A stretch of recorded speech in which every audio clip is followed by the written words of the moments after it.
పరిశుద్ధుడా ఘనమైన యేసయ్య మహోన్నతుడా మీకు వందనాలు స్తుతులు స్తోత్రాలు చెల్లిస్తున్నాం ప్రభా. తండ్రి మేము నాయన ఎదుట కూర్చునిండగా ఈ స్థలమందు మీ పరిశుద్ధాత్మ శక్తి మా ఎదుట ఉంచమని అడుగుతున్నాను ప్రభా. నీ దైవికమైనటువంటి జ్ఞానము మాకు అనుగ్రహించండి తండ్రి. ఈ మీటింగ్ అంతట్లో మీరుండండి, మీ ఆత్మ చేత నడిపించండి తండ్రి. వచ్చిన బంధువులను బట్టి వందనాలు ప్రభా, సేవకులను బట్టి వందనాలు, విశ్వాసులను బట్టి వందనాలు ప్రభా. చిన్న బిడ్డల నుంచి మొదలుకుంటే వృద్ధుల వరకు నీ ఎదుటికి వచ్చి ఉండగా ప్రభా, మీరు కృప చూపండి, కనికరించండి, మీరు దయ చూపండి తండ్రి. ముందున్నటువంటి సమయం అంతా మీకు అప్పగిస్తూ ఉన్నాను ప్రభా.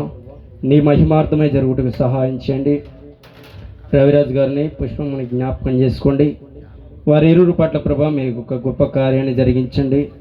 జరగబోయే కార్యము మీ చేతికి అప్పగిస్తున్నాను. అది మీ చిత్తమై ఉన్నదని మేము గ్రహిస్తూ ఉండగా మీరు కృప చూపండి, దయ చూపండి తండ్రి. ప్రార్థించిన ప్రతి ఒక్కరిని బట్టి వందనాలు, పాడుచున్న పాటలను బట్టి వందనాలు ప్రభా. సమస్తము మీకు మాత్రమే మహిమ కలుగుటకు సహాయం చేసి మీ నామాన్ని మీరు మహిమ తెచ్చుకొని ఘనత పొందుకోమని, మీరే కృప చూపమని యేసుక్రీస్తు పరిశుద్ధ నామములో ప్రార్థించి స్తుతించి అడుగుచు వేడుకొంచున్నాం తండ్రి. ఆమేన్. ఆమేన్.